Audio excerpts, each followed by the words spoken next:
Nie to były. Nie to były. Nie to były.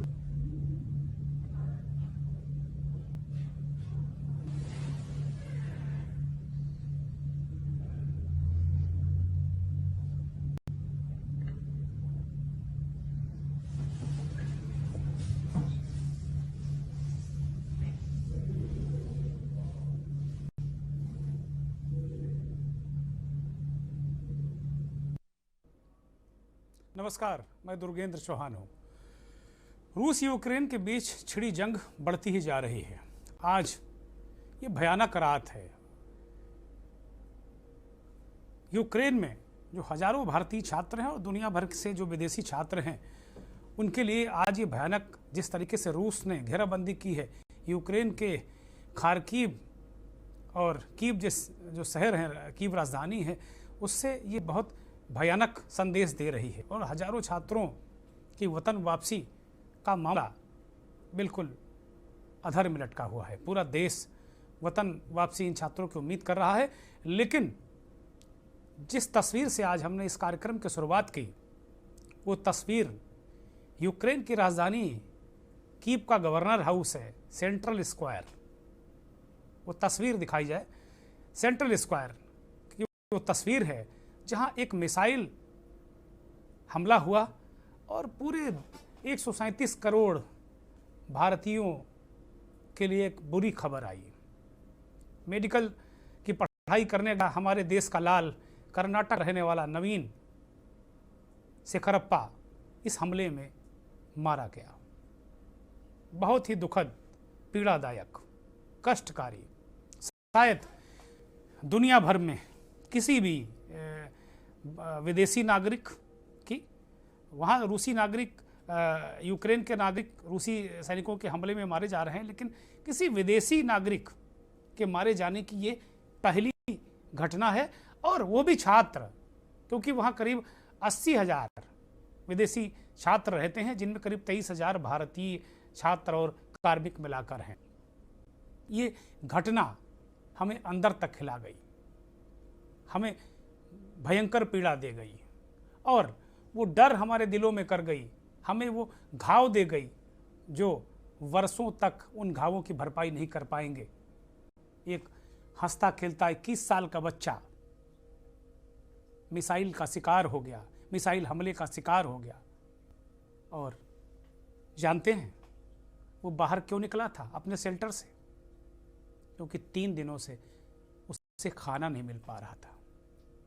वो एक mall में, एक खाने पीने के सेंटर में, फूड जॉइंट में वो लाइन लगाए हुए था, अपनी बारी का इंतजार कर रहा था। खाने की बारी तो नहीं आई, मौत की बारी आ गई। और इस घटना की आंच से भारत अछूता नहीं रहा। जो युद्ध की आंच है, हमने अपना लाल खो दिया, हमने अपने देश का होनहार भविष्य इस आग में झुलस गया। इसकी आंच हम तक आ गई है। मंथन में आज बात जंग की आंच।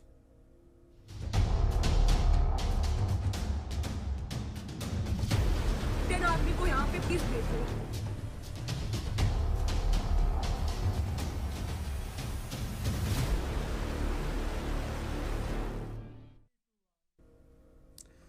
अब से ठीक 24 घंटे पहले खार्किव के उसी इलाके से हमारे साथ 2 छात्राएं, जेंसी और चित्रांशी, जुड़ी हुई थी। नवीन इन्हीं छात्राओं के विश्वविद्यालय में ही पढ़ता था और इन्हीं छात्राओं के साथ में वो भी शेल्टर लिए हुए था। यूक्रेन और रूस के बीच जारी जंग के गोलों बारूद से बच के ये बच्चियां कह रही थी कि बहुत मुश्किल है, हम किस तरीके से मेट्रो स्टेशन से निकल कर आए हैं। ये दुखद घटना हुई और ठीक 24 घंटे पहले वो बच्चे कह रहे थे कि कभी भी कुछ भी हो सकता है। ये वही बच्चे हैं जिनसे हमने कल बात की थी। नवीन की मृत्यु, दुखद मृत्यु के बाद ये इन बच्चों ने ट्विटर हैंडल पर एक अपना मैसेज भी डाला है। सबसे पहले तो पूरे के न्यूज़ परिवार की तरफ से नवीन की आत्मा की शांति के लिए हम प्रार्थना करते हैं और प्रभु से विनती करते हैं कि हे ईश्वर, इस बच्चे के परिवार को इतनी शक्ति देना कि वो इस महाविपदा को सह सके। हमारी आंखें भी नम हैं, हम सब दुखी हैं। ये आज सुबह 8 बजे के आसपास की घटना है। ये घटना दोपहर बाद आम हुई तो हम सब बेहद गमगीन हो गए। बहुत दुखद और पीड़ादायक ये घटना है, अंदर तक हिला दी गई। कल जब हमने खार्किव के छात्राओं से बात की थी और जिस तरह की दशा और दिशा वो बता रही थी कि किन परिस्थितियों में, किन भयानक परिस्थितियों में वो छाए हैं, और वो बार बार कह रही थी कि भाई मुझे बता दो।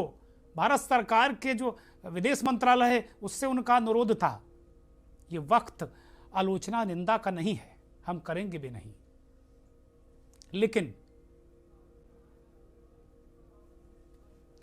लेकिन कुल मिलाकर अगर देखा जाए तो उस समय ही आशंका, डर, इस शो के दौरान ही हमने इस बात का की आशंका और डर व्यक्त कर दिया था। हमें भी उस वक्त ऐसा लग रहा था कि कुछ अनिष्ट होने की ये भूमिका है। जिस तरह वो बच्चे बता रहे थे कि किस तरह वो सांसत में जी रहे हैं, अनिष्ट की आशंका थी और वो अनिष्ट हो गया, वो बचा नहीं पाए हम। 21 साल के एक मेडिकल स्टूडेंट नवीन को हमने खो दिया है। तरह तरह के वीडियो आ रहे हैं, छात्र छात्राएं वीडियो डाल रहे हैं, ये नवीन की तस्वीर है। कितना होनहार बच्चा है। और जितने भी बच्चे वहां मेडिकल की पढ़ाई करने गए हैं वो देश की सेवा के लिए गए हैं, कि वो डॉक्टर बनकर, इंजीनियर बनकर, अन्य तरीके की पढ़ाई करके वो देश के लिए काम आएंगे।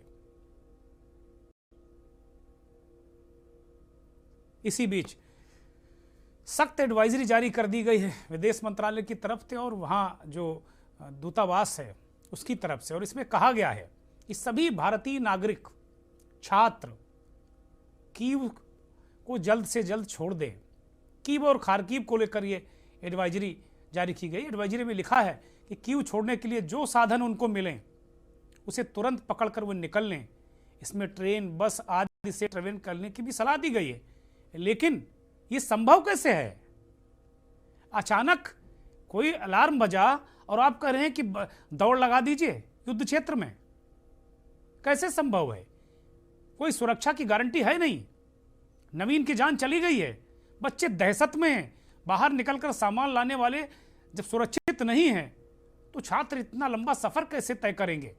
कल जो छात्राएं जिनसे हमारी बात हो रही थी वो बता रही थी कि जहां कीव, खार्किव जो सबसे ज्यादा हालत खराब है, वहां से 1400 किलोमीटर बॉर्डर है रोमानिया, हंगरी, पोलैंड का, और सबसे जो निकटतम एरिया है वो रूस का बॉर्डर है 80 किलोमीटर। हम क्यों नहीं रूस से बात करके वहां, क्या हम ऐसी कोई व्यवस्था नहीं कर पा रहे हैं? मुझे पता नहीं, मैं राजनयिक नहीं हूं, मैं विदेशी मामलों का जानकार नहीं हूं, मैं यौद्धिक विशेषज्ञ नहीं हूं। एक सामान्य नागरिक, एक सामान्य व्यक्ति की तरह मैं सोचता हूं। वो छात्राएं और छात्र इस बात को कह रहे थे कि हमें रसिया की सीमा से निकालना ज्यादा आसान होगा। क्या हमारी सरकार बात कर सकती है रूस से कि जहां उनकी सीमा नजदीक है, कीव, खार्किव की जगह के करीब, वहां से हमारे छात्रों को निकाल लिया जाए? क्योंकि कीव में नवीन की मौत के बाद भी वही आंकड़े आज सामने आए, और कल जब हम बात कर रहे थे ठीक 24 घंटे पहले खार्किव से जुड़ी हम छात्राएं हमको बता रही थी कि लगभग 4000 स्टूडेंट केवल खार्किव में है और इतना ही इसी के आसपास कीव में है। तो 6-7 हजार छात्र छात्राएं तो वही हैं। ये तस्वीर लखनऊ की गरिमा मिश्रा की जो चिक चिक कर कह रही हैं कि हमें बचाइए, चाहे अपनी सेना भेज दीजिए। कोई निंदा आलोचना का वक्त नहीं ना, हम करना भी नहीं चाह रहे हैं, लेकिन ये कैसे बचेंगे छात्र? ये आंच जिसका हमें डर था वो तो आई। युद्ध की आंच सबसे पहले भारत पर पड़ी, उन दो देशों के अलावा जो युद्ध में शामिल हैं, यूक्रेन और रसा। इन 2 देशों के अलावा भारत दुनिया का इकलौता पहला ऐसा देश है जिसमें युद्ध की आंच लग गई उसे, एक उसका छात्र मारा गया।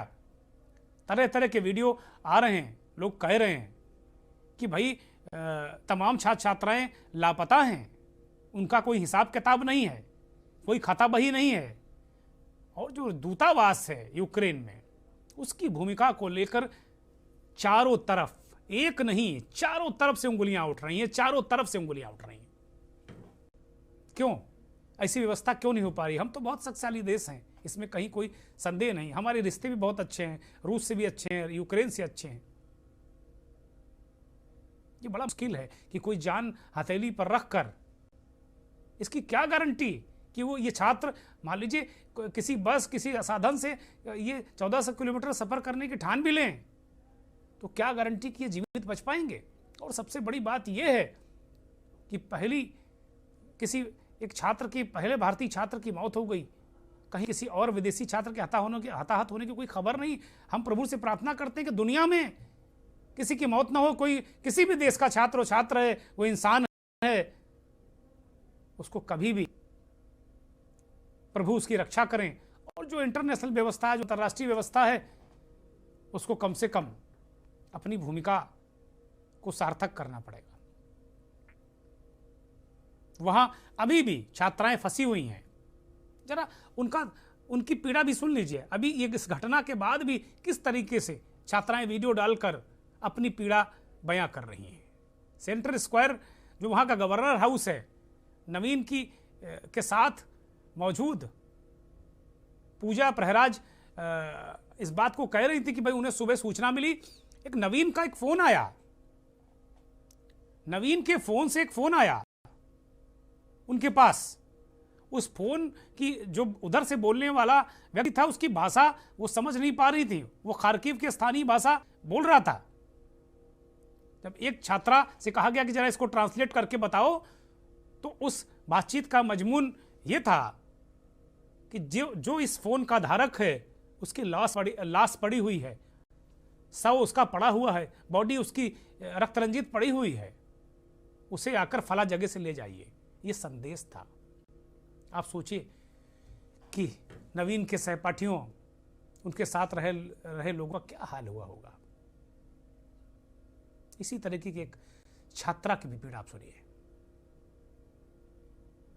हेलो, मेरा नाम लीजा है। मैं यहाँ पे पिछले 5 दिनों से फंसी हुई हूँ खार्किव में, और यहाँ हमें इंडियन एम्बेसी कोई हेल्प नहीं कर रही, ना ही इंडियन गवर्नमेंट का कोई भी रिस्पॉन्स आ रहा है। हम उनसे कांटेक्ट करने की कोशिश कर रहे हैं लगातार, बट वो हमें कोई भी हेल्प प्रोवाइड नहीं कर रहे। जैसे ही हम एम्बेसी कॉल करते हैं, वो हमारे कॉल ही पिकअप्स नहीं करते। और यहाँ पे हम पिछले 4 दिनों से मेट्रो के अंदर थे, ना ही हमें कोई फूड प्रोवाइड किया जा रहा, ना कुछ और। इवन हमें वॉशरूम्स भी यूज नहीं किए जा रहे। और यूक्रेनियंस का बिहेव हमारे लिए बहुत ही बुरा है, और हमें इवन चार्ज भी नहीं करने दे रहे, इवन फोन भी। सैकड़ों की संख्या में छात्र छात्राएं वीडियो ट्वीट कर रहे हैं ट्विटर पे, से गम, रंजो गम, पीड़ा, दर्द, बाढ़ सी आ गई ट्विटर पे। ये छात्र सारे के तो सारे झूठ नहीं बोल रहे हैं भाई, ये झूठ नहीं बोल रहे, ये बच्चे हैं, हमारे देश के बच्चे हैं, बच्चे भारत का भविष्य हैं। तमाम बड़ी बड़ी बातें हम करते हैं, हम भी सब उसमें शामिल हैं, सारे लोग शामिल, इस देश का एक एक नागरिक इन स्थितियों, अगर जो भी स्थितियां अच्छी हो रही तो भी जिम्मेदार है, और खराब हो रही तो भी जिम्मेदार। हम सब दोषी हैं कि हम नवीन को नहीं बचा पाए, हम इसके कसूरवार हैं, नवीन के परिवार के कसूरवार हैं, नवीन के कसूरवार हैं। वो अभी क्या उम्र थी उस बच्चे की, महज 21 साल। क्या उसने देखा था, कौन सी दुनिया उसने अभी देखी थी? बहुत कुछ करना था उस बच्चे को। सपने माँ बाप के चले गए, जान नवीन की। बहुत सारी प्रबंध, बहुत सारे इंतजामात किए जा रहे थे। हम तमाम अभी लोगों को सुन रहे थे, सरकारी प्रवक्ता को भी सुन रहे थे, वो कह रहे थे कि लगातार जहाज जा रहे हैं, भारत के एयरफोर्स के भी जहाज हैं, वो लेकर आ रहे हैं। लेकिन जो छात्रों से बातचीत हो रही है, जो लगातार वो संदेश दे रहे हैं, वो जहाज जो पश्चिमी इलाका है, यानी रोमानिया, हंगरी, लातविया, इस इलाके, पोलैंड, इस इलाके में जो छात्र सीमा पार करके पहुंच जा रहे हैं इन देशों में, वहां से हम रेस्क्यू कर रहे हैं। जो पूर्वी इलाका है, जो रूस की सीमा से सटा है, कीव खार्किव, वहां अभी तक ढेले भर की मदद नहीं पहुंची है, ना ही वो छात्र वहां से निकल पा रहे हैं।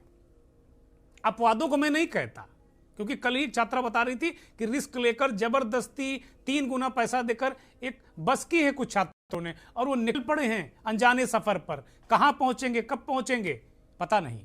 एक छात्रा को हमारे इस कार्यक्रम में खार्किव से जोड़ना था। कार्यक्रम तो क्या ही कहें हम,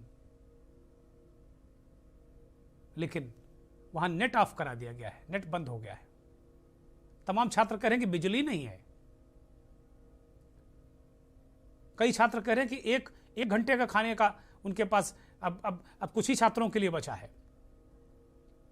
एक यूनिवर्सिटी की मेस की तस्वीर को हम देख रहे थे, जिस मेस पे नवीन रहता था, वहां सुबह बच्चे ब्रेकफास्ट के लिए लाइन में लगे और शाम का 5:30-6 बजे वहां का जो वक्त था, शाम 5:30-6 का, उस वक्त तक उन बच्चों को ब्रेकफास्ट नहीं मिला था। यानी ब्रेकफास्ट और डिनर साथ साथ, और साथी के खोने का गम भी उन्हें सताया जा रहा था, और खुद की जान की चिंता भी।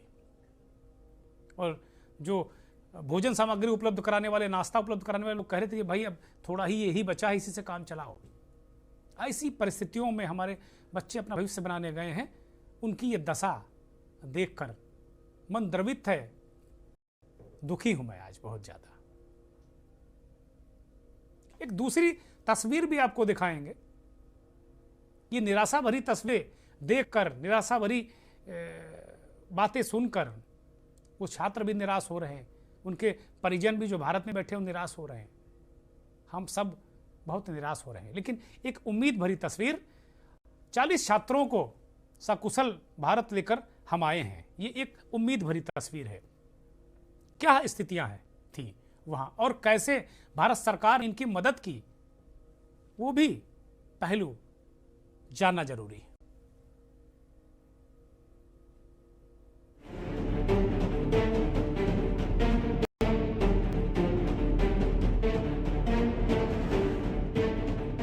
यूक्रेन से रोमानिया के रास्ते 40 छात्र आज दिल्ली पहुंचे, लेकिन अभी भी वहां हजारों छात्र फंसे हैं और इस समय पूरा देश उनके सुरक्षित वतन वापसी का इंतजार कर रहा है। इन 40 छात्रों में यूपी के रहने वाले 3 छात्रों को सरकारी गाड़ियों से यूपी भवन लाया गया, जहां इनके खाने पीने के प्रबंध के साथ ही इन्हें अलग अलग गाड़ियों से घर भेजने की तैयारी की गई। यूक्रेन से भारत के सफर के दौरान इन छात्रों पर क्या कुछ बीती है, इनकी हालत बयां कर रही है। मेरी फ्लाइट आज ही आई है सुबह रोमानिया बॉर्डर से। ज़्यादा मेन वहाँ पे दिक्कत है बॉर्डर क्रॉस करना।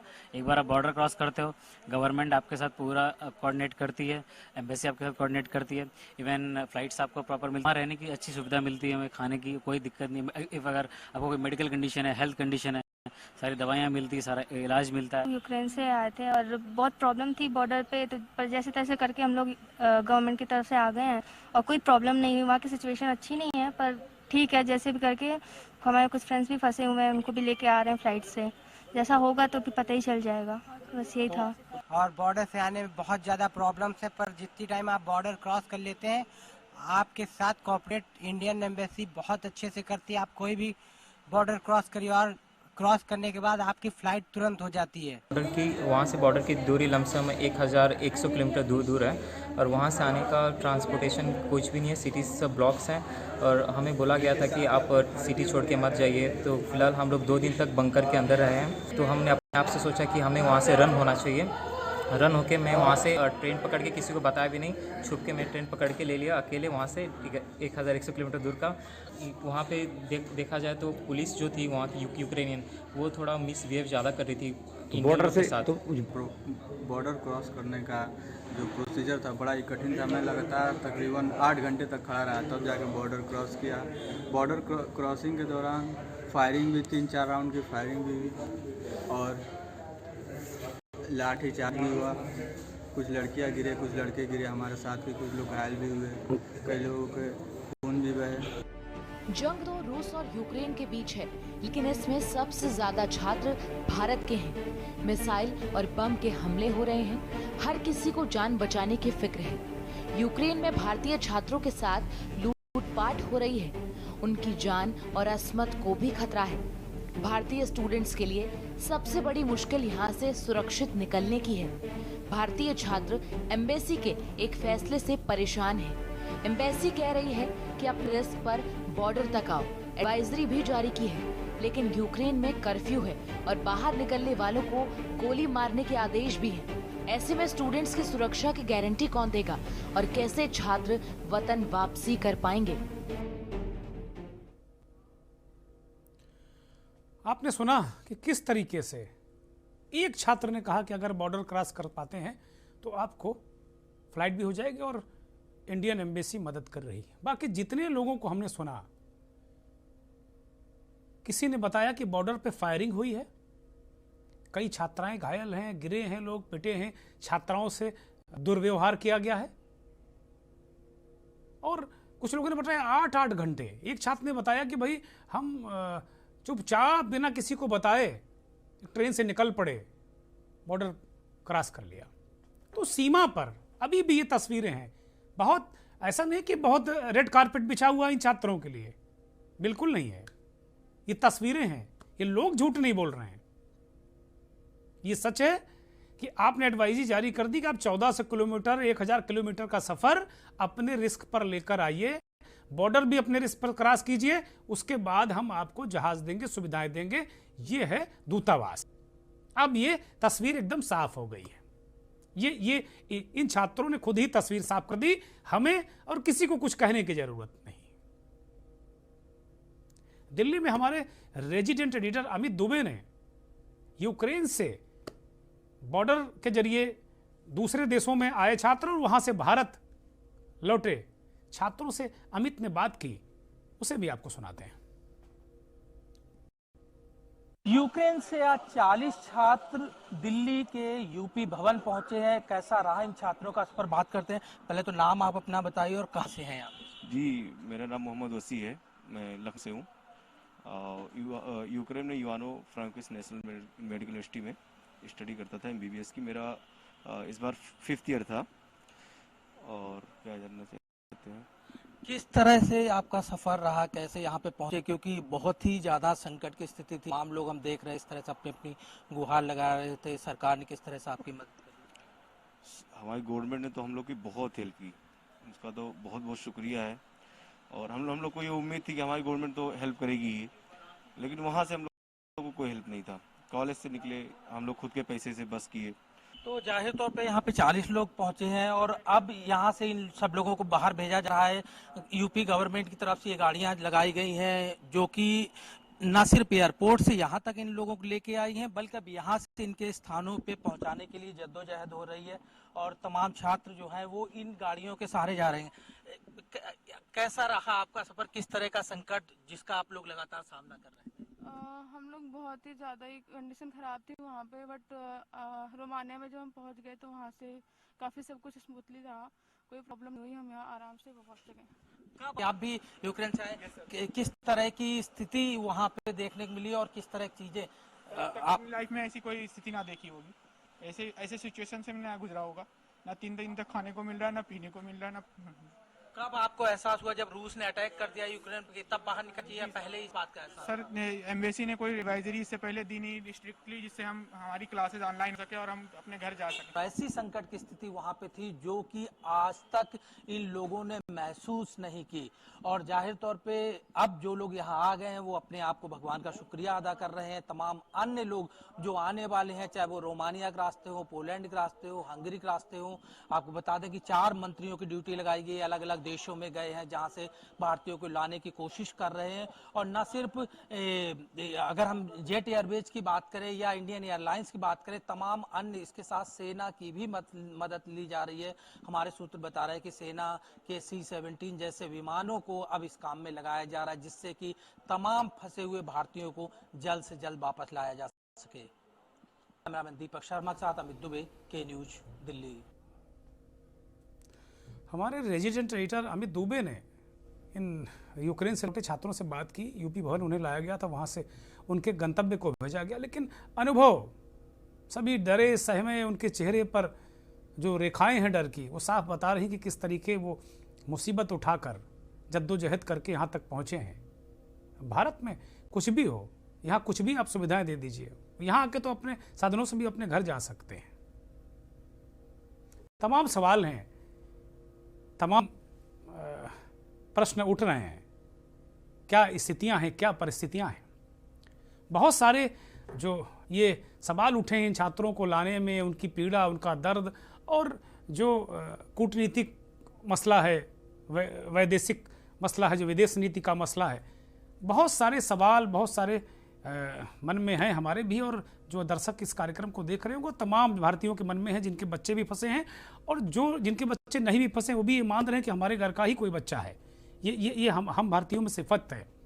इन्हीं तमाम सवालों का जवाब लेने के लिए दिल्ली से देश के माने फॉरेन एक्सपर्ट और बहुत देश के बहुत बड़े पत्रकार, तमाम बड़े संस्थानों में संपादक रहे और तमाम देसी मीडिया संस्थानों में बड़े पदों पर है, आलोक भदौरिया जी जुड़ गए हैं। आलोक जी नमस्कार, स्वागत आपका के न्यूज़ पर।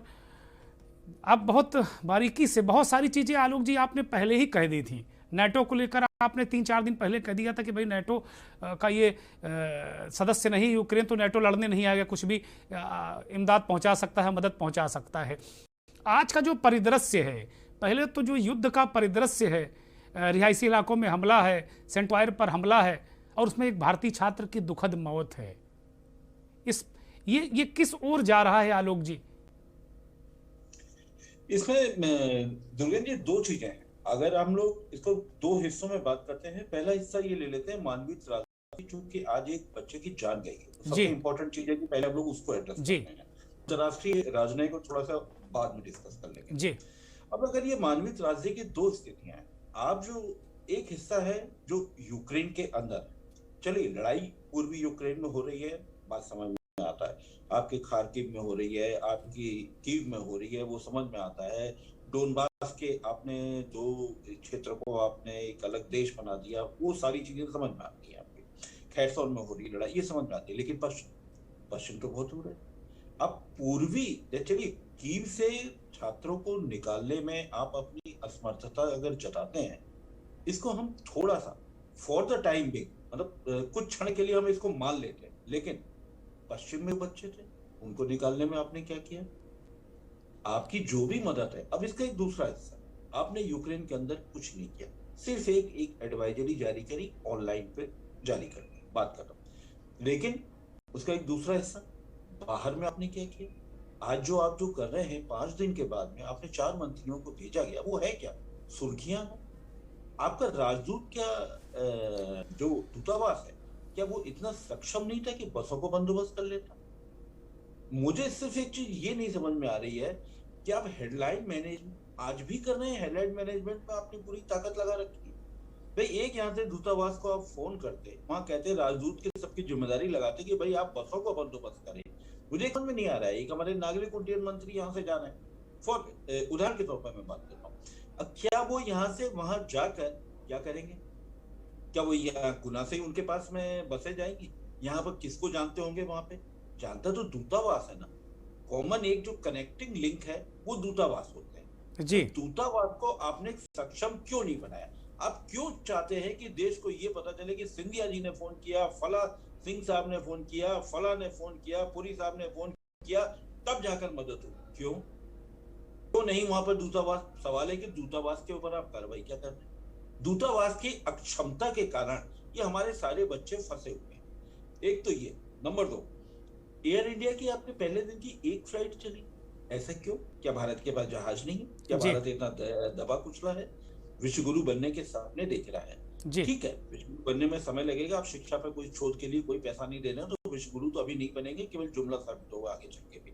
बिना शोध के कोई भी देश आज तक इतिहास में कभी बड़ा नहीं बन पाया, नंबर 1। नंबर 2, आपने फ्लाइट का क्यों नहीं अरेंजमेंट किया? कोई विदेश मंत्रालय तो इसी जवाबदेह होना चाहिए उसको। एयर इंडिया के साथ में क्यों नहीं उसने कोऑर्डिनेट किया कि इकट्ठे उसके 5 फ्लाइट चली जाए, इंडिगो की फ्लाइट चली जाए? क्या C-17 ग्लोब मास्टर इनको पता नहीं था? इन्होंने तो पिछली बार जब अफगानिस्तान में भी उसको लगाया था, तो इन्होंने पहले दिन ही क्यों नहीं वहां पर ग्लोब मास्टर लगा दिया? क्यों अपने बच्चों की भीड़ वहां पर इकट्ठी होने दी गई? 2, नंबर 3, आप ये कह रहे हैं कि आपके बच्चों के साथ में वहां पर दुर्व्यवहार हुआ, ऐसे आपके चैनल में एक काफी खबरें, काफी रिपोर्ट्स आई हैं, विजुअल्स भी आए हैं कि बच्चों के साथ में दुर्व्यवहार वहां पे हो रहा है। जी तो ये दुर्व्यवहार बताता है कि हमारी ये विदेश मंत्रालय की, हमारी विदेश नीति की, हमारी कूटनीति की कमजोरी दर्शाता है ये, कि आज भारतीय नागरिक विदेश में जाकर इतना कमजोर क्यों है। किसी और देश का, विकसित देश का तो ऐसा नहीं होता। अगर ये फ्रांस का होता, अमेरिका छोड़ दीजिए, अगर ये फ्रांस का होता, जर्मनी का होता, तो क्या उनके साथ में ऐसा सलूक होता? नहीं। तो ये हमको जिम्मेदारी उठानी पड़ेगी।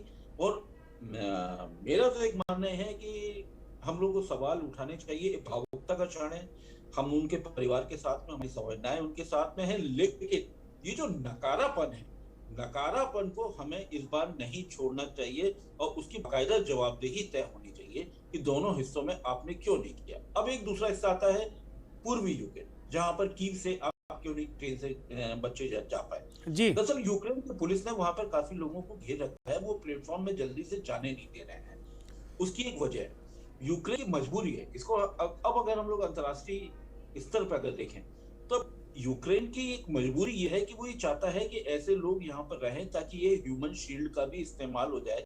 दुनिया के तमाम देशों में जब भी युद्ध की स्थिति आती है तो एक ह्यूमन शील्ड भी तैयार की जाती है। तो ये एक ह्यूमन शील्ड का एक हिस्सा है।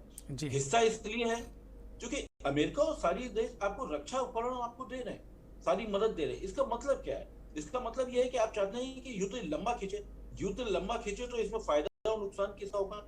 एक तो ये कि आप रशिया को उसको कंगाल करने की स्थिति में आप आ जाएंगे, नंबर वन। रूस का जो कारोबार होता है ज्यादातर वो क्रीमिया पे जो बंदरगाह उन्होंने लीज पे लिया है और बाकी पीछे ब्लैक सी वाले हिस्से से होता है। अगर यूक्रेन अगर इनके पाले में चला जाता है, नाटो, अमेरिका और नाटो के पाले में चला जाता है, तो ये यूक्रेन का रास्ता, ये व्यापार का उधर ब्लैक सी वाले में रूस को बहुत दिक्कत आ जाएगी। अब सवाल है इसमें गैस के दाम बढ़ेंगे।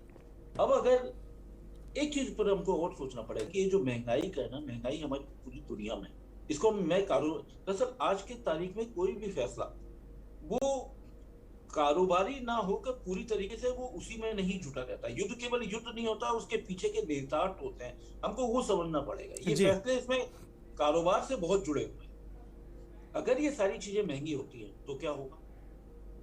नेचुरल गैस जो रूस सप्लाई करता है वो यूक्रेन से होकर के जा रही है, जो बनने वाली है उस पर जर्मनी ने रोक लगाई है, लेकिन 1/3 सप्लाई तो अभी भी रूस की तरफ से जाती है। गैस के दाम बढ़ेंगे, फायदा किसको होगा? अब यहीं पर अगर हम ये सोचना चालू करते हैं कि फायदा किसका होगा, नंबर 1, नंबर 2, नंबर 3 अंतरराष्ट्रीय स्तर पर अमेरिका और उसके मित्र देशों का, अमेरिका सप्लाई करेगा, उसका फायदा होगा। दूसरा, गेहूं में आप देखिए, गेहूं में रूस और यूक्रेन मिलाकर लगभग 1/4 हिस्सा पूरे देश को, पूरी दुनिया को निर्यात करते हैं। अगर इनमें देखिए युद्ध की स्थिति में यूक्रेन में गेहूं का उतना उत्पादन संभव नहीं रह जाएगा अगर युद्ध लंबा चलेगा। कि अमेरिका स्टिंगर मिसाइलें दे रहा है। स्टिंगर मिसाइलें का मतलब है कि आपने कंधे पे रख करके आप उसको दाग सकते हैं। इसका मतलब क्या है? इसका मतलब है कि लंबे समय तक ये गृह युद्ध वाले हालात रहेंगे। वो तब तक रहेंगे जब तक कि रूस अपनी एक समर्थित सरकार वहां पे ना बिठा ले, जिसका बिठाया जाना रूस के अस्तित्व के लिए भी बहुत जरूरी है। अब यहाँ पे हमको एक प्रोपेगेंडा वार भी समझनी पड़ेगी। अंतरराष्ट्रीय जब से दो ध्रुवीय दुनिया थी, जब इस समय रूस ना होकर यूएसएसआर था, तो यहाँ पर एक वेस्टर्न मीडिया था और एक ईस्ट ब्लॉक था, एक इधर का था। तो वेस्टर्न मीडिया अपने तरीके से वो खबरें परोसता है। वो अभी भी हमको साबित हो रहा है कि यूक्रेन की तरफ से तमाम आ रहा है कि उसने इतने रशियन सैनिक मार दिए गए, 5000 रशियन सैनिक मार दिए गए। रशिया की तरफ से कितना नुकसान हो रहा है वो केवल विभीषिका दिखा रहा है, जिसमें रूस को खलनायक के तौर पर खड़ा किया जा सकता है। मैं युद्ध को जायज नहीं ठहराता।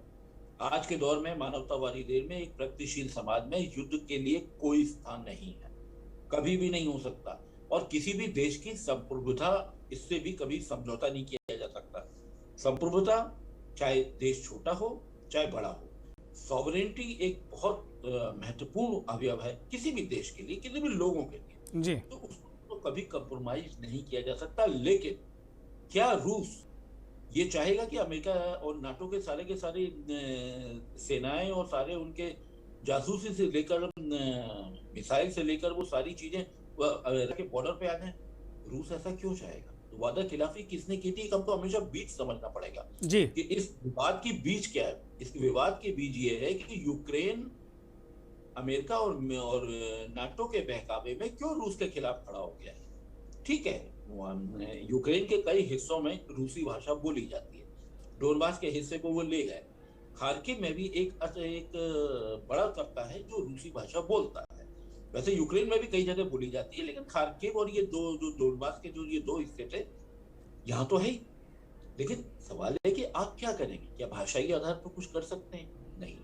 नंबर 2, आप क्यों जाना चाहते हैं नाटो और उसके में? आपको दिक्कत क्या थी? क्या रूस ने हमला किया आप पर? नहीं किया। तो क्यों आप अपनी जो बफर स्टेट है, जो एक न्यूट्रलिटी है, वो आप क्यों खत्म करना चाहते हैं? नाटो क्यों शामिल करता चला जा रहा है? 12 देश जब उसके पास में थे, जब यूएसएसआर का विघटन हुआ था, 12 से आपने संख्या बढ़ा करके 30 कर ली और वो रूस को चारों तरफ से घेर लिया। अब केवल एक ही हिस्सा बचा हुआ था, यूक्रेन वाला। एक तो क्रीमिया वाला हिस्से को सर एक बहुत अहम सवाल, एक अहम घटनाक्रम भी हुआ आज कि जेलेंस्की जो राष्ट्रपति हैं अभी भी, और लगातार वो युद्ध क्षेत्र में अपने आप को दिखा रहे हैं, उनकी तस्वीरें तमाम आ रही। एक तो जो आपने वेस्टर्न मीडिया की बात की, तो जेलेंस्की की तस्वीरें तमाम ज़्यादातर देखने को मिल रही हैं, लड़ते हुए, भिड़ते हुए, संघर्ष करते हुए, बहुत सारी चीज़ें दिख रही हैं, और रूस को खलनायक की तरह पेश किया जा रहा है। आपने ठीक बात कही कि युद्ध को हम जायज़ नहीं ठहराते, युद्ध मानवता का विनाशता है और मानवता का दुश्मन है युद्ध। लेकिन ये भी एक तरीके से कुछ ओवर विक्टिमाइज भी करके दिखाया जा रहा है। दूसरी तरफ आज वो बाकायदे अपने देश में बैठकर यूरोपियन यूनियन को संबोधित करते हैं, बड़ा भावुक भाषण वो देते हैं, और वहाँ सारे लोग खड़े होकर तालियां बजाते हैं। इसे अंतर्राष्ट्रीय स्तर पर किस नज़र से देखना चाहिए, कूटनीतिक दृष्टिकोण से कैसे देखना चाहिए, और भारत के नज़रिए से इसे कैसे देखें? आलोक जी। अगर थोड़ा सा हम लोग अगर पीछे लौटेंगे, कम से कम 15-20 साल पहले लौटना पड़ेगा। अमेरिका ने कुछ देशों में डायरेक्ट मिलिट्री इंटरफेरेंस, हस्तक्षेप किया था। जो सैन्य हस्तक्षेप इसका था, वियतनाम, मुंह की खाई, इराक, जिस मकसद से गए थे वो मकसद कभी पूरा ही नहीं हुआ। ये तो बाद में ब्रिटेन में साबित हो गया, ब्रिटेन की संसद में भी वो आ गया है कि वो जिन हथियारों की बात कर रहे थे वो था ही नहीं कुछ। नंबर 3, अफगानिस्तान में गए, क्या हुआ? तो और दूसरी बात, अब दूसरी जगह इन्होंने हथियार लेके लड़ाया और लोगों को उकसाया। ऐसे कौन से देश हैं? लीबिया है, सीरिया है। सीरिया में तो हमारे बैराक ओबामा के समय का मामला है, ये छोड़ के चले गए। अफगानिस्तान में भी जिन परिस्थितियों में गए, बेहद अजीब थी। जाना था, तय था, लेकिन जिस उद्देश्य को लेके गए थे, वहां पे एक स्थिरता देने के लिए, एक स्थिर सरकार देने के लिए, वो तो कुछ किया नहीं, बीच में ही छोड़कर भाग गए। अब सवाल है कि परमाणु शक्ति संपन्न देश कभी भी आपस में लड़ते नहीं, रूस के साथ में कभी भी डायरेक्ट नहीं होगी। मीडिया भले ही कह दे, लेकिन मेरा मानना है कि अपरिपक्वता होगी, और ये रूस भी समझता है कि न्यूक्लियर हमला ना वहां से होना है, ना रशिया करने वाला है। लेकिन अब सवाल है कि इसमें आगे होना क्या है। इसके 2 फेज हैं। युद्ध चलेगा लंबा, क्योंकि लंबा युद्ध चलेगा तभी आप रूस को आप हटा पाएंगे। रूस को हटाने का मतलब एक बहुत चीजें हैं, इसको हम थोड़ा सा, मैं इसको क्रूड पे भी ले जाना चाहता हूँ जी। अमेरिका में अगर आपने देखा होगा कि करीब 7-8 साल पहले बड़ी स्तर पे खबरें आ रही थी कि अमेरिका शेल गैस का प्रोडक्शन शुरू कर दिया है। शेल गैस यानी जो चट्टानों से जो गैस निकाली जाती है, तेल, मतलब सरल भाषा में तेल का ही जो सब जगह इस्तेमाल होता है। और आज से 4 साल पहले अमेरिका दूसरे नंबर का निर्यातक हो गया क्रूड में। लेकिन उसके बाद हुआ क्या? तेल के दाम नीचे गए। तेल के दाम नीचे जाने से ये हुआ कि जो अरबों डॉलर अमेरिकन कंपनियों ने जो शेल गैस में जो लगाए थे, वो सारे के सारे डूब गए। अब अगर ये 13% की सप्लाई अगर ये रूस की तरफ से अगर ये माइनस हो जाती है अंतर्राष्ट्रीय स्तर पे, तब आप देखिए फायदा किसको होगा? तेल के दाम बढ़ेंगे। तेल के दाम अगर ये 95 और 100, चलिए युद्ध है तो 100 रुपए भी पहुंचेंगे, 120 भी पहुंचेंगे, लेकिन ये 90-95 रुपए भी अगर ये तेल के दाम हो जाते हैं, तो अमेरिकन की वो कंपनियां जिन्होंने शेल गैस के अपने कुओं को जो ढक दिया था, वो सारे के सारे फिर से वाइबल हो जाएंगे। यहाँ पर कारोबार समझना पड़ेगा। दूसरा, महंगाई के मोर्चे पर बहुत बुरा हाल है। हर देश ये चाहता है कि महंगाई के मुद्दों से ध्यान किसी तरीके से हटाया जाए। अमेरिका में भी महंगाई 2 दशक के स्तर को पार कर चुकी है जी। यूरोप का भी बुरा हाल है। तो ऐसी स्थिति में ध्यान बांटना, एक कोई भी निजाम, उसका पहला उद्देश्य होता है कि लोगों का ध्यान मूलभूत समस्या से उसको हटा दिया जाए। एक बड़ी समस्या के प्रति किया जाए, एक बड़े विलेन से निपटने के लिए लोगों का जनमत तैयार कर दिया जाए। तो उनका विलेन खुद ही अपने उनके पास ठीक बात है, ठीक बात है। आलोक जी आपको रोकेंगे, बहुत अदब के साथ में आपको रोकेंगे। विदेश मंत्रालय के प्रवक्ता ने एक डेटा जारी किया है, उनकी बाइट भी हम सुनवाने जा रहे हैं। एक प्रेस कॉन्फ्रेंस की है और वो कह रहे हैं कि यूक्रेन में 20,000 भारतीय थे, उसमें 12,000 लोग यूक्रेन छोड़ चुके हैं। ये नहीं बता रहे हैं कि उन्होंने कितना निकाला है खुद, वो कह रहे हैं कि 12,000 लोग यूक्रेन छोड़ चुके हैं, 8,000 लोग तितर बितर हो गए। वो कहां पर हैं, क्या है, ये विदेश मंत्रालय के पास कोई भी, ना दूतावास के पास ना विदेश मंत्रालय के पास कोई डेटा नहीं। जनाब प्रवक्ता को सुन लेते हैं। I had also mentioned that we had an estimated 20,000 Indian students in Ukraine at the time that we issued our first advisory. This is the general number of people who are Indian nationals in Ukraine. From that number, 12,000 approximately have since left Ukraine, which is 60% of the total number of our citizens in Ukraine. Of the remaining 40%, roughly half remain in the conflict zone in the Kharkiv Sumy area, and the other half have either reached the western borders of Ukraine or are heading towards the western borders. I had also mentioned that we had. वो कह रहे हैं, खुद भी इस बात को कह रहे हैं कि जो 8,000 बचे उसमें 4,000 उस बहुत डिस्टर्ब जोन में है। हाँ, तो कुल मिलाकर अगर स्थिति है तो बेहद गंभीर है। और हमारे साथ एक मेहमान और जुड़ गए हैं, कर्नल टीपी त्यागी साहब, रक्षा विशेषज्ञ हैं, देश के जाने माने रक्षा विशेषज्ञ हैं। त्यागी साहब, बहुत माफ़ी के साथ में कहूँगा कि आज जो कुछ हुआ, एक छात्र, दुनिया में पहला छात्र, जो दुनिया का पहला छात्र जिसकी आज मृत्यु हो गई, हमले में मारा गया है, वो हमारा अपने घर का बच्चा है। यानी युद्ध की आंच हमारे देश में आ गई है। इसे किस दृष्टिकोण से देखते हैं, आप अपना नजरिया रखें। सर, हिंदुस्तान एक उदाहरण है, एक एग्जाम्पल है पूरी दुनिया में कि जब भी कभी हमारे कोई लोग किसी भी देश में मुसीबत में फंसे या किसी आसमानी आफत ने उन्हें आघेरा, तो हम लोगों ने उनका अपेक्षा से बढ़ के उनका साथ दिया। एग्जाम्पल यमन की है, एग्जाम्पल काबुल की है।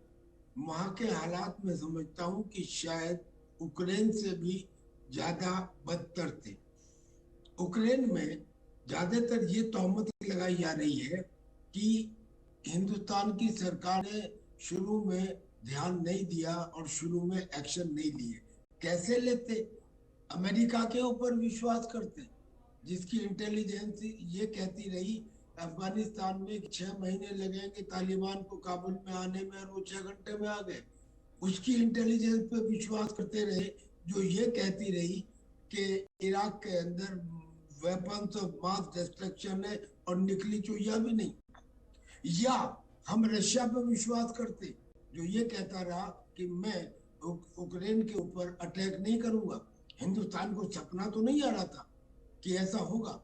जब हुआ तब क्या एक्शंस में कोई कमी रही? आप सोच के देखिए कि हमने क्या, वह पाकिस्तान के लोग नहीं है या बर्मा नेपाल का एक आध दो नहीं होंगे, क्या उन्होंने इस किस्म के एक्शंस लिए? कंपेयर कीजिए। कर्नल साहब, इस समय क्या आप बहुत जिम्मेदार व्यक्ति हैं और सैनिक, आपने तमाम वार देखे होंगे, आपका जो योगदान है वो कम नहीं है, लेकिन क्या हमें कंपेयर करना चाहिए? पाकिस्तान और बर्मा से अपने आप को कंपेयर करना चाहिए?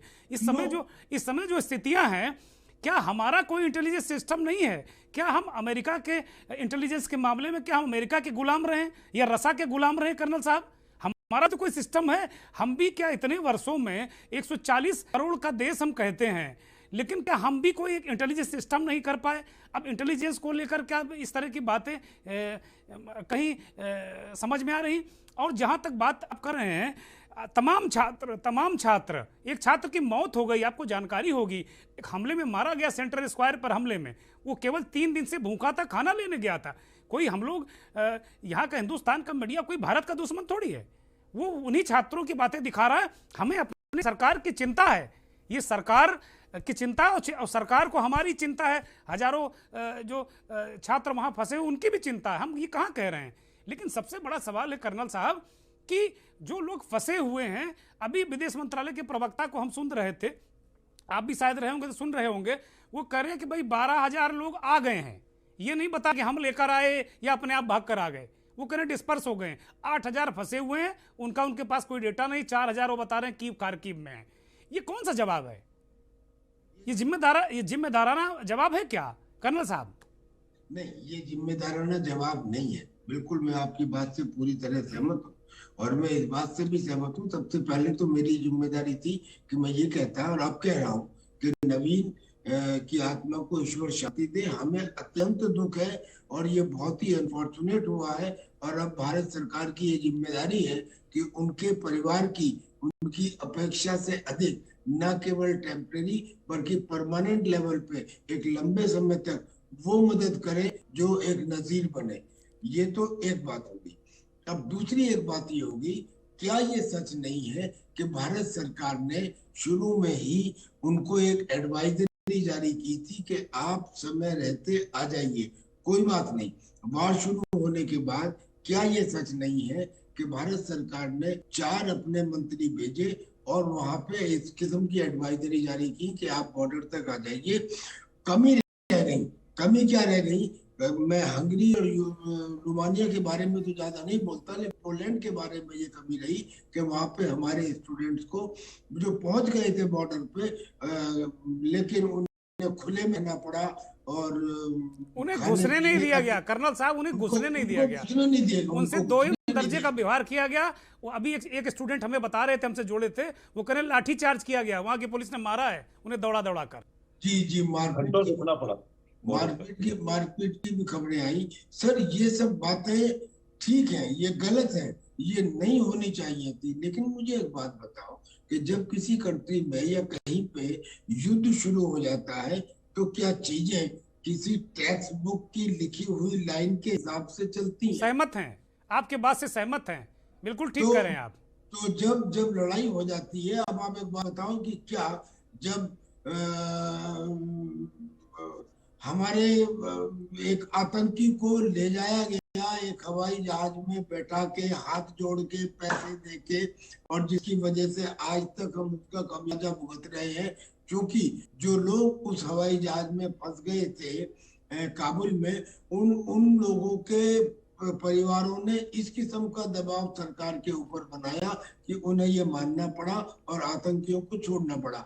मेरे कहने का मतलब ये है कि देशभक्ति केवल फौजियों के लिए नहीं है सर, देशभक्ति यहाँ का हर नागरिक जो है वो एक कर्नल साहब, जो वहाँ फंसे हुए हैं लोग, वो देशभक्ति का पालन कर रहे हैं ना, लड़ रहे हैं। कल हम छात्राओं से बात कर रहे थे, वो कह रही हैं कि 4 दिन तक मेट्रो स्टेशन के जो भूतल है उसमें रही, जब खाना खत्म हो गया तो खुद एक बहादुर सैनिक की तरह उन्होंने किसी तरीके से हाथ पैर जोड़कर, एक कैब की शेलिंग हो रही थी, गोलीबारी हो रही थी, एक से दूसरे स्थान पर गई तो वो भी फौजी हैं जो वहाँ लड़ रही हैं, और उनके अंदर भी देशभक्ति है, क्योंकि वो अपने देश को कह रहे हैं कि भाई मुझे बताओ, मुझे बचाओ। वो कोई सशस्त्र सैनिक नहीं है।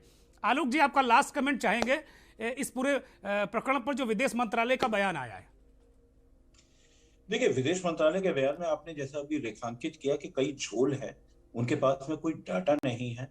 किस आधार पे वो कह रहे हैं कि हम 12,000 को आ गए, 8,000 बचे हुए हैं और जो कुछ आधे इसमें पूर्वी हिस्से में ये हैं, इसे विदेश मंत्रालय का कोई योगदान नहीं दिखाई दे रहा है, ना कुछ समझ में आ रहा है।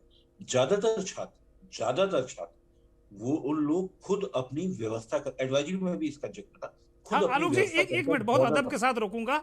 अभी जो 4थी एडवाइजरी जारी की है, उन्होंने कहा कि भाई कीव और खारकीव खाली कर दें, वहां शेलिंग हो रही है, नवीन मारा जा रहा है, नवीन की मौत हो गई, एक छात्र और घायल है, और तमाम जो छात्र हैं हमारे वो किस तरह सांसत में, वो कह रहे हैं किसी दशा में ट्रेन पकड़कर, बस पकड़कर, वहां ई रिक्शा नहीं तो वो भी लिख देते कि ई रिक्शा पकड़कर भैया तुम 1000 किलोमीटर आ जाओ बॉर्डर पे और वहां हम आपका स्वागत कर रहे हैं। आलोक जी कंटिन्यू करिए। जी यहाँ पर मेरे को एक चीज ये नहीं समझ में आती है, आप एडवाइजरी बनाता कौन है? क्या एडवाइजरी में किसी एक्सपर्ट की राय ली गई? जैसे हमारे कर्नल साहब है या कोई भी डिफेंस का एक्सपर्ट जो डिफेंस एस्टेब्लिशमेंट में काम कर चुका है, नौकरशाह नहीं, एक्सपर्ट जो कम्बैट में है, जो लड़ता है, उसको सबको मालूम है कि ये एडवाइजरी कम से कम उसको दिखाकर तो एक बार पूछ लेते कि जब युद्ध शुरू हो गया है, 5वां 6वां दिन हो चुका है, दूसरा दिन हो चुका है, तो आप कैसी एडवाइजरी जारी करते हैं? एक बार आप ये कहते हैं कि सब वहीं के वहीं रुके रहें, फिर उसके बाद कहते हैं कि आप ट्रेन से चले जाएं, ट्रेन में आपको घुसने नहीं दिया जाता, फिर आप कहते हैं कि अभी अब जो लेटेस्ट एडवाइजरी की आप जो बात कर रहे हैं ताजा, उसमें फिर हो रहा है कि आप वो जल्दी से जल्दी खाली कर दें। भाई कैसे खाली करेंगे? क्या उनको बस मिलेगी? कैसे मिलेगी? कौन देगा? अब अगर हमारा दूतावास के अगर अपने लिंक नहीं है, चलो ठीक है यूक्रेन में लड़ाई हो रही है, लेकिन कोई तो लिंक होगा, कोई तो लिंक होगा कि वहां पे उनका वो करने पे 50 किलोमीटर आगे जाए, वहां पे उनको बस मिल जाएगी। ठीक ऐसा भी बात कुछ है। नहीं है। कर्नल और त्यागी, ऐसा भी नहीं है। कर्नल त्यागी, जो वहां हमारे हजारों बच्चे फंसे हुए हैं युद्ध क्षेत्र में, आप बहुत अनुभवी व्यक्ति हैं। आलोक जी ने जैसा बड़ा महत्वपूर्ण बात कही, आलोक जी भी हमारे फॉरेन एक्सपर्ट हैं, बहुत देश के तमाम बड़े मीडिया वेंचर में, विदेशों में भी संपादक रहे हैं और बहुत अच्छा अनुभव युद्ध क्षेत्र का और विदेश नीति का। आलोक जी ने बहुत महत्वपूर्ण बात की कि भैया ये आईएएस अफसर अगर बनाएगा एडवाइजरी और कर्नल साहब से नहीं पूछा जाएगा तो ये दशा होगी। तमाम नवीन की जान हम दांव पर लगा देंगे। तो कर्नल साहब, जो हमारे छात्र, हमारे बच्चे, भारत का भविष्य जो फंसे हुए हैं, उनको आप क्या सलाह देंगे एक फौजी होने के नाते कि वो किस तरह बिहेव करें और कैसे निकलें, क्योंकि अब उनको ही सैनिक बनकर सीमा तक आना होगा। अनूप, पहले तो अनूप जी की तारीफ करने को मन कर रहा है। इन्होंने जो बात कही वो सच ही नहीं, वो सच से भी ज्यादा बड़ा सच है। क्या आईएएस ऑफिसर या आईपीएस ऑफिसर या वो जो एडवाइजरी जारी करते, क्या उन्हें एक रात भी ऑपरेशनल एरिया के उस ग्राउंड बंकर में रहने का तजुर्बा है जहां आर्टिलरी शेलिंग हो रही हो? जी, अगर रहा होता तो वो इस किस्म की एडवाइजरी जो इम्प्रैक्टिकेबल है कि आप आ जाइए बॉर्डर तक, कैसे आ जाए भाई? आपने सेफ कॉरिडोर बनाए हैं क्या? कोई आपने लिंकेज पॉइंट दिए हैं क्या? अगर नहीं दिए तो एक्सपेक्टेड कोई राह तो दिए कि अगर बॉर्डर तक नहीं आ सकते तो इस पॉइंट तक आ जाओ, इससे आगे के बारे में हम देखेंगे।